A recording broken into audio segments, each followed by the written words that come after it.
Have you ever wondered what happens in those final moments when the heart stops beating? What if ancient Tibetan wisdom written over 12 centuries ago already knew what modern science is only now beginning to discover? Today we're diving deep into one of the most profound mysteries of human existence, the moment when life and death intersect, and what both cutting-edge medical research and ancient spiritual texts reveal about consciousness beyond the physical body. If you're seeking to understand the deepest questions about existence, mortality, and what lies beyond, subscribe now and activate notifications because this journey will transform how you perceive life and death itself.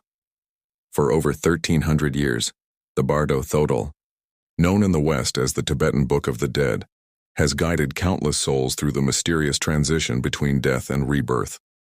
Written by the legendary Buddhist master Padmasambhava in the 8th century, this sacred text describes in extraordinary detail what consciousness experiences when freed from the physical body. Yet for most of modern history, these teachings remained confined to the realm of religious belief and spiritual practice, dismissed by materialist science as mere mythology or wishful thinking about an afterlife.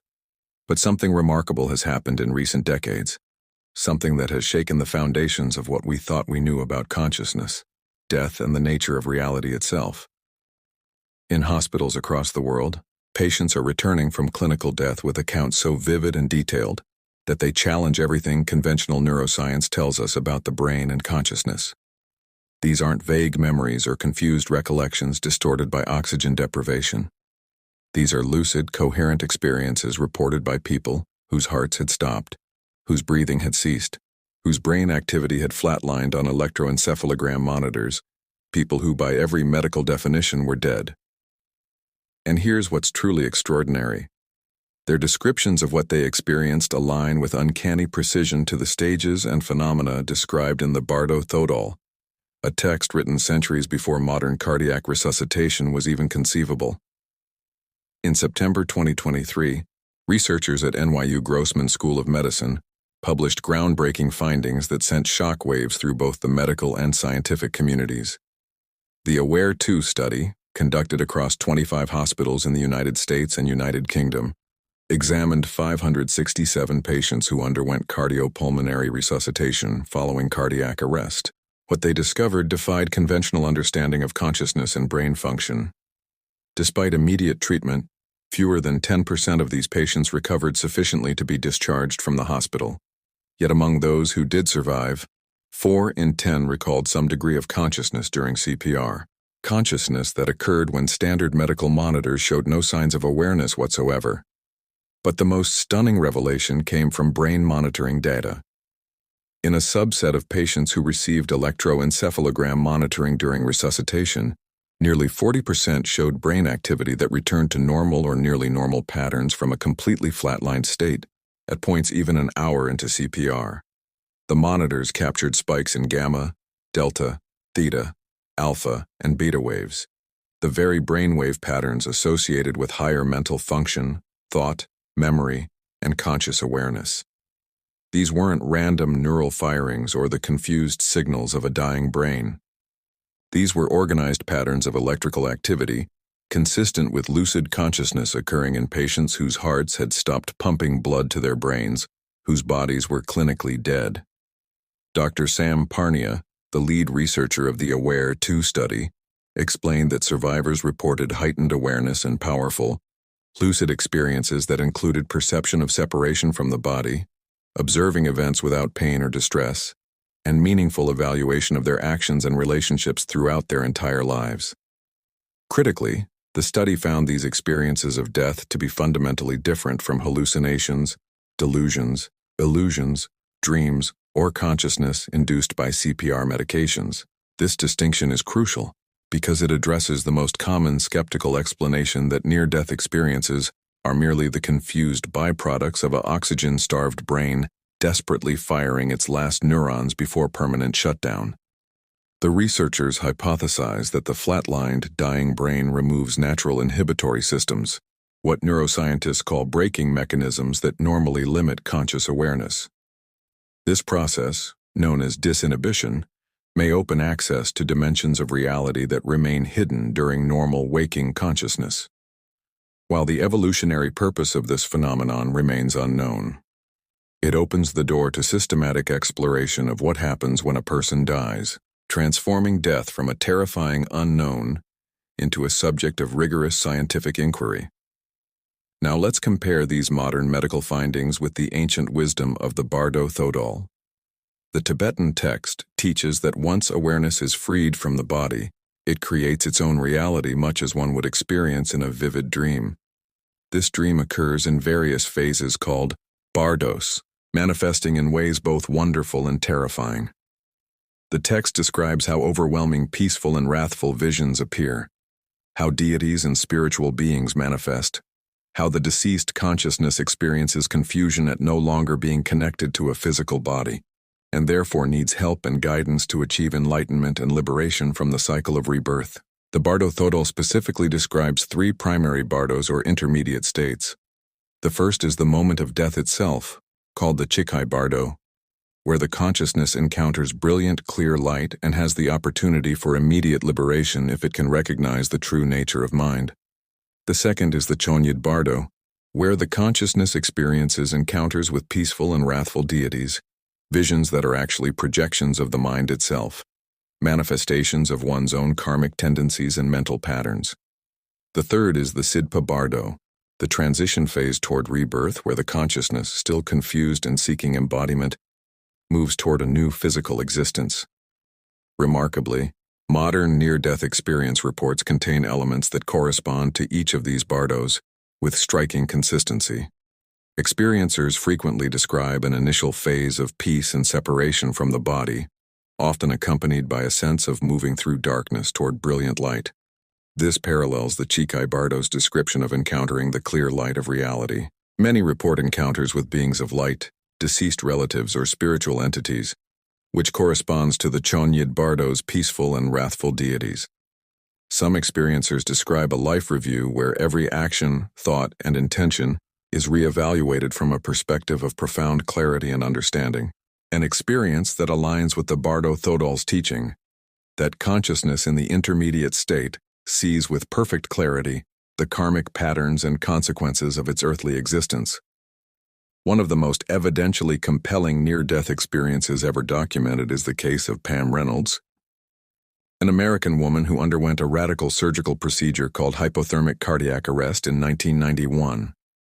Reynolds had a large basilar artery aneurysm near her brainstem, positioned so precariously that conventional surgery would have been impossible. Her neurosurgeon, Dr. Robert Spetzler, decided to employ a technique known as Operation Standstill, a procedure so extreme that it borders on controlled death. During the operation, Reynolds' body temperature was deliberately lowered to 50 degrees Fahrenheit, approximately 10 degrees Celsius. Her breathing and heartbeat were stopped completely, and the blood was drained from her head to prevent rupture of the aneurysm during surgical manipulation. Her eyes were closed and taped shut, and small earplugs with speakers were placed in her ears, emitting loud clicking sounds at specific frequencies to test brainstem function and confirm that her electroencephalogram had gone completely flat, indicating a non-responsive brain. By every standard medical criterion, Pam Reynolds was clinically dead. Her brain activity ceased. Her body cooled to temperatures incompatible with consciousness. Yet Reynolds reported that during this period of complete brain shutdown, she heard a sound like the musical note D natural that seemed to pull her consciousness out of her body, allowing her to float above the operating table and observe the surgeons performing the procedure. She described feeling more aware than during normal consciousness, with vision that was more focused and clearer than ordinary sight. Most remarkably, Reynolds accurately described specific details of the surgical instruments used during her operation, including a bone saw that she said looked like an electric toothbrush with interchangeable blades, stored in what resembled a socket wrench case. She also reported accurately hearing conversations between surgical team members about the size of her blood vessels, details that were later confirmed by the medical staff who were present. Skeptics have attempted to explain Reynolds' experience through various prosaic mechanisms, suggesting perhaps she heard sounds during the procedure, or reconstructed memories from pre-operative discussions. However, detailed analysis of the surgical timeline indicates that the observations Reynolds reported occurred during the period when her brain activity was completely flat, when the loud clicking sounds in her ears would have overwhelmed any ambient surgical sounds, and when her eyes were taped shut, making visual observation through normal sensory channels physiologically impossible. The veridical nature of Reynolds's experience, meaning that it contained verifiable information about external events that she could not have obtained through normal sensory channels, places it among more than 110 documented near-death experiences that have been corroborated by external witnesses. Professor Gary Habermas has compiled extensive documentation of these veridical cases, instances where experiencers reported detailed observations of events occurring in operating rooms, emergency departments, or other locations while they were clinically dead or deeply unconscious, details later confirmed by medical staff who were present. These veridical near-death experiences present a formidable challenge to purely materialist explanations of consciousness. If consciousness is merely an emergent property of brain activity, a kind of software running on the hardware of neurons and synapses, then it should be impossible for consciousness to exist, let alone perceive and remember external events accurately, when the brain has ceased functioning. Yet that is precisely what the evidence demonstrates is occurring in a subset of cardiac arrest patients. Recent research published in 2024 has explored the pathophysiology of clinical death and consciousness in even greater detail. Prospective studies of cardiac arrest demonstrate that patients included in near-death experience research are genuinely clinically dead during the period of unconsciousness when their heartbeat, breathing, and blood pressure are absent. CPR must be initiated within 5 to 10 minutes to prevent irreversible brain damage, yet some patients report conscious experiences that apparently occurred well beyond this critical window. Innovative methodologies have been developed to evaluate the accuracy of these reports, including placing visual targets on top of resuscitation room furniture, in hopes that patients who report out-of-body experiences might recall these signs when viewing the scene from above their bodies. The electroencephalogram data is particularly fascinating. During cardiac arrest and CPR, some patients show what researchers call near-normal or physiological brain activity patterns. Delta wave activity has been detected in 22% of monitored cases, theta activity in 12%, alpha waves in 6% of recordings up to 35 minutes into CPR, and beta wave activity in 1%. The relative frequency of these near-normal EEG patterns declines over time, especially after 50 minutes of CPR, but their presence at all during clinical death challenges fundamental assumptions about the relationship between brain activity and consciousness. Interestingly, the studies have not yet definitively demonstrated a direct correlation between patients who report awareness and recalled experiences of death with the specific EEG activities consistent with consciousness at those exact moments. This suggests that the relationship between measurable brain activity and subjective conscious experience may be more complex than current neuroscience models account for, possibly indicating that consciousness and brain activity are correlated, but not identical, with consciousness potentially persisting or functioning through mechanisms not yet fully understood by contemporary science. The philosophical implications of this research extend far beyond medical curiosity.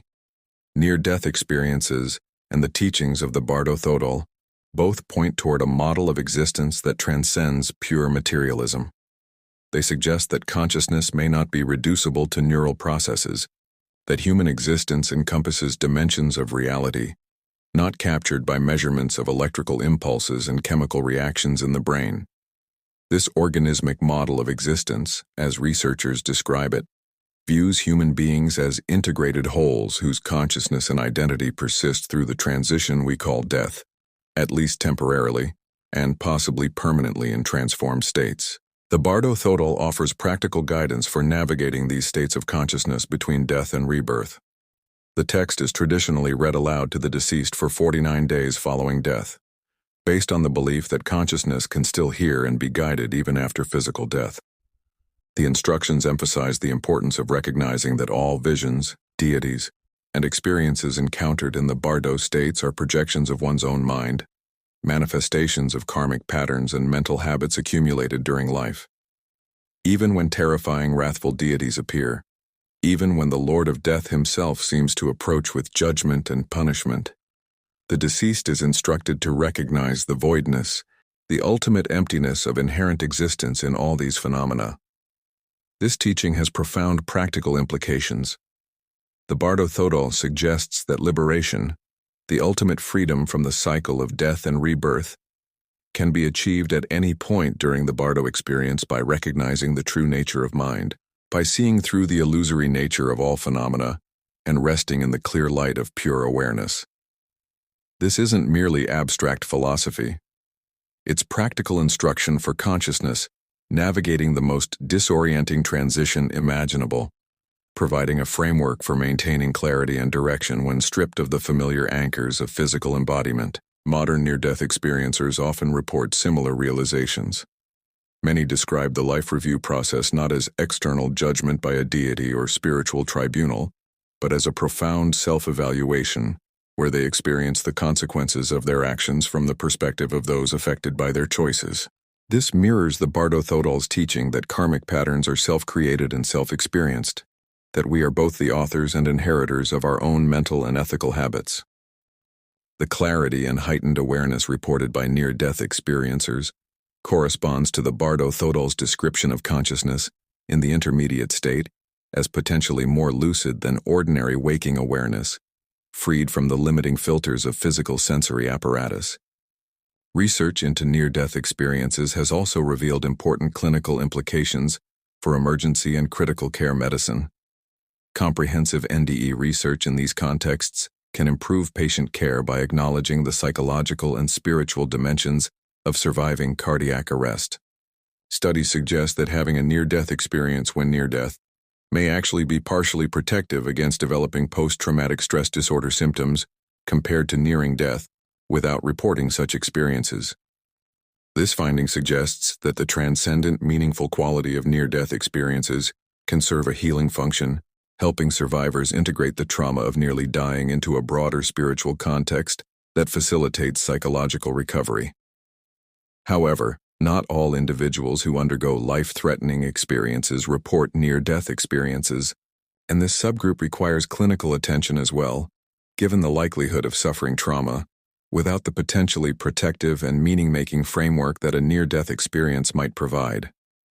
This observation underscores the importance of personalized, compassionate care that takes into account the diverse ways individuals respond to confronting mortality. The scientific community has also begun developing innovative technologies for detecting conscious experiences in critical conditions without depending solely on memory and retrospective reporting. Researchers are working on real-time brain monitoring systems that could use neurological markers to automatically detect conscious experiences during cardiac arrest or other critical states, potentially enabling immediate clinical intervention or documentation.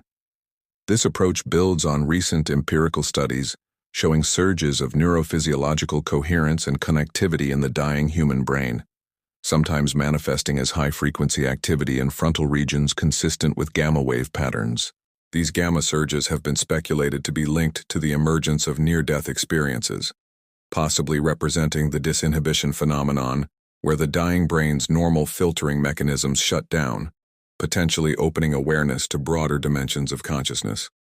From a Tibetan Buddhist perspective, these scientific findings validate core teachings about the nature of consciousness and its relationship to physical embodiment. The tradition has always maintained that consciousness, what Tibetans call rigpa, or pure awareness in its most refined form, is not produced by the brain but rather interfaces with the brain during embodied life. The brain serves as an instrument or vehicle for consciousness rather than its source. Much as a radio receives but does not create the electromagnetic signals it translates into sound. When the radio is destroyed, the radio waves continue to exist and propagate. Similarly, when the brain ceases to function, consciousness, according to Tibetan Buddhist philosophy, continues in subtle form, carrying the karmic impressions and mental patterns accumulated during life into the Bardo states and eventually into a new embodiment. The Bardo Thodol's detailed descriptions of the dying process include stages that contemporary medical science can now observe and measure. The dissolution of the elements, a traditional description of how earth element dissolves into water, water into fire, fire into air, and air into space during the dying process, corresponds to the progressive shutdown of bodily systems that modern medicine documents during cardiac arrest. The text describes how external breathing ceases, then internal breathing, then the subtle energy winds that support consciousness begin to withdraw, leading eventually to the emergence of the clear light experience at the moment of death. This sequential description aligns remarkably well with contemporary understanding of how physiological systems shut down during the dying process. What makes the convergence between ancient Tibetan wisdom and modern scientific research particularly compelling is that it emerges from completely independent sources separated by centuries and radically different methodological approaches. Padmasambhava and the lineage of Tibetan Buddhist masters developed their understanding of death and consciousness through contemplative practice, meditative exploration of the nature of mind, and the accumulated insights of generations of practitioners who trained in techniques for maintaining awareness through the dying process and into the Bardo states.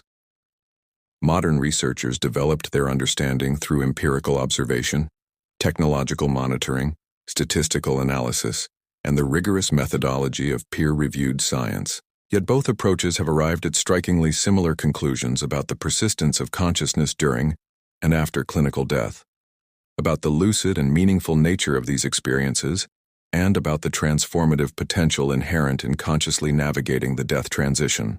This convergence suggests that human beings possess an innate capacity to know certain truths about consciousness and existence through direct experience and refined introspection, truths that remain valid regardless of cultural context or technological sophistication.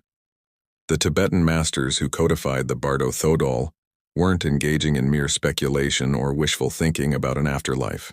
They were documenting actual phenomenology, the lived experience of consciousness during the transition between embodied and disembodied states, based on centuries of contemplative research into the nature of mind and reality. For those of us living in the 21st century, confronting our own mortality and wondering what awaits us when our hearts stop beating, this convergence of ancient wisdom and modern science offers something profoundly valuable. It suggests that death is not the terrifying annihilation we fear, not the absolute ending of consciousness and identity, but rather a transition, a passage from one mode of experiencing reality to another.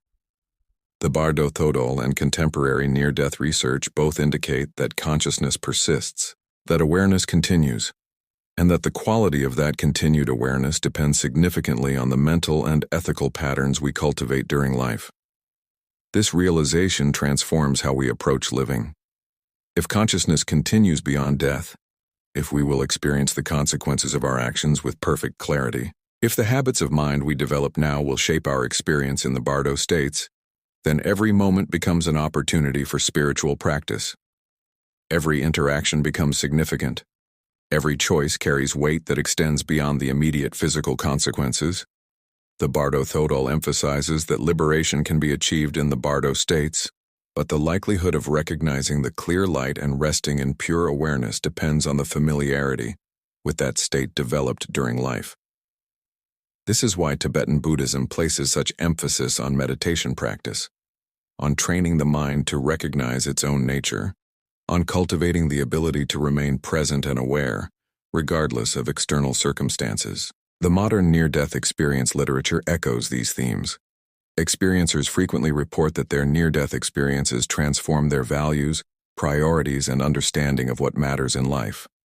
Many describe reduced fear of death, increased appreciation for relationships and simple experiences, diminished concern with material success and social status, and heightened sense of connection with all living beings.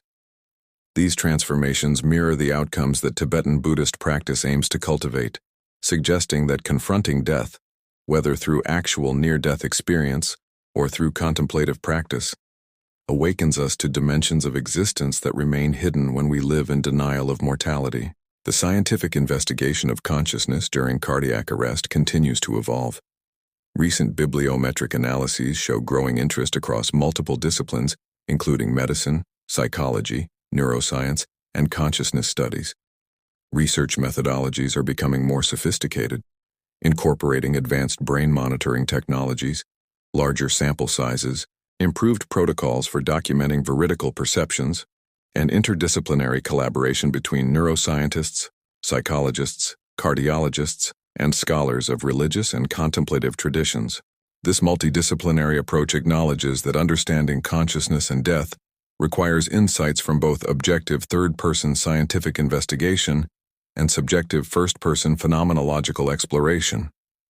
One particularly intriguing avenue of research involves the documented surges of electrical activity in the dying brain. Multiple studies have now confirmed that at the moment of death or shortly before, the brain can exhibit sudden increases in high-frequency electrical activity, particularly gamma waves, that are associated with heightened states of consciousness during life. What remains unclear is the relationship between these electrical surges and the subjective experiences reported by near-death experiencers. Do the gamma surges cause or accompany near-death experiences, or are they merely epiphenomena, side effects of the brain's shutdown process that happen to coincide with conscious experiences occurring through some other mechanism? These questions remain at the frontier of consciousness research, challenging scientists to develop new paradigms that can account for the apparent persistence of lucid awareness under conditions where conventional neuroscience would predict complete unconsciousness. The Guardian newspaper published an extensive investigation in 2024 examining what they called the new science of death, exploring how research into the dying brain suggests the line between life and death may be less distinct than previously thought. The article highlighted parapsychological references to rare veridical near-death experiences, where patients accurately recount details from their surroundings during periods of clinical death, suggesting conscious awareness when consciousness should be impossible according to materialist models. One frequently cited case involves a woman who reportedly observed a shoe on a window ledge during her cardiac arrest, a detail that a nurse later confirmed by finding the shoe in the exact location the patient had described. These veridical cases represent what philosophers of science call strong evidence, observations that not only support a particular hypothesis, but that would be extremely unlikely or impossible if that hypothesis were false.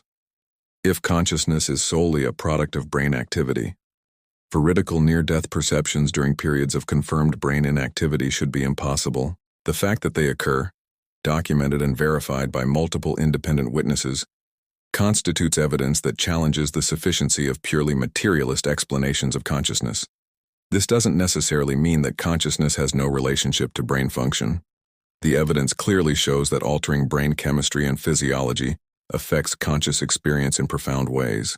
Anesthesia renders us unconscious. Brain injuries alter personality and cognition. Neurodegenerative diseases progressively erode mental function.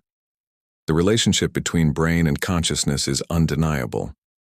What the near-death experience evidence suggests is that this relationship may be more complex than simple identity or reduction. That consciousness may not be merely an emergent property of neural activity, but rather something that interacts with the brain without being wholly produced by it. Tibetan Buddhism offers a sophisticated framework for understanding this complex relationship through its teaching on the 5 skandhas, the aggregates or components that constitute embodied existence. These include form, the physical body and brain; feeling, the basic pleasure, pain, or neutral quality of experience; perception, the recognition and categorization of sensory input; mental formations, the complex patterns of thought, emotion, and habit; and consciousness itself, the fundamental awareness that knows all these other components. During life, these 5 skandhas function as an integrated system, with consciousness intimately interwoven with the physical, emotional, and mental aspects of existence. At death, the skandhas begin to separate, with the coarser physical and mental components dissolving while the subtlest consciousness continues, carrying with it the karmic imprints that will shape future experience. This teaching provides a conceptual bridge between materialist and non-materialist understandings of consciousness. It acknowledges the profound interpenetration of mind and body during life, while maintaining that consciousness possesses a subtlety and continuity that transcends physical dissolution. Modern science is beginning to document phenomena that align with this understanding, showing that consciousness can persist and function, at least temporarily, when the physical brain has ceased normal operation. As we reflect on these profound convergences between ancient wisdom and modern science, between contemplative insight and empirical research, we're invited to reconsider fundamental questions about who and what we are. Are we merely sophisticated biological machines, complex patterns of chemistry and electricity that emerge temporarily from matter and dissolve back into nothingness when the machinery breaks down? Or are we consciousness itself, eternal awareness temporarily inhabiting physical form, using the brain as an instrument for interacting with material reality, but not ultimately dependent on that instrument for our existence? The evidence from near-death research and the teachings of the Bardo Thodol both point toward the latter understanding, suggesting that our deepest identity transcends the physical body and persists through the great transition we call death. This understanding need not be accepted on faith or authority. The Bardo Thodol itself and the broader Tibetan Buddhist tradition emphasizes direct experience and personal verification of spiritual teachings through meditative practice. Similarly, the scientific method demands reproducibility and evidence-based conclusions rather than appeals to authority or tradition. Both approaches, contemplative and scientific, invite us to investigate reality for ourselves, to examine consciousness directly through meditation, and to evaluate evidence objectively through rigorous methodology. The convergence of their findings strengthens the case that consciousness genuinely does persist beyond clinical death, that the experiences reported by cardiac arrest survivors are not hallucinations, but glimpses into the actual phenomenology of dying, and that the ancient Tibetan maps of the death transition remain relevant and accurate guides for navigating the most universal human experience. What does this mean practically for how we live our lives? If the Bardo Thodol and modern near-death research are correct, then death becomes not an enemy to be feared and denied, but a transition to be prepared for and eventually navigated consciously. This preparation doesn't require elaborate rituals or esoteric initiations. It requires cultivating awareness, familiarizing ourselves with the nature of mind through meditation, developing ethical patterns of behavior that will create positive karmic momentum rather than confusion and suffering in the Bardo states, and reducing attachment to physical existence and ego identity so that when the time comes to let go, we can do so with grace rather than desperate clinging. The Tibetan tradition teaches that the moment of death presents the greatest opportunity for liberation, the clearest revelation of the true nature of mind, because at that moment all the ordinary distractions and preoccupations of embodied life fall away, leaving consciousness face to face with its own fundamental nature. If we can recognize that nature, if we can rest in that clear light awareness without grasping or fear, liberation is immediate and complete. But recognizing that nature depends on having encountered it before, on having trained in resting awareness through meditation practice during life. This is why the great Tibetan meditation masters would spend decades in retreat, cultivating the ability to maintain clear awareness under any circumstances, so that when death arrived they could meet it with recognition rather than confusion. For most of us, achieving liberation in the first Bardo may be beyond our current capacity, but the Bardo Thodol teaches that opportunities continue throughout all the Bardo states. Each encounter with deities, each vision, each experience offers another chance to recognize the mind-created nature of phenomena and to rest in the awareness that perceives without grasping. And even if liberation is not achieved, the quality of our experience in the Bardo states and the nature of our next rebirth depends on the mental patterns and karmic tendencies we carry with us, patterns that we shape through our choices and practices in this life. Contemporary near-death research offers similar practical implications.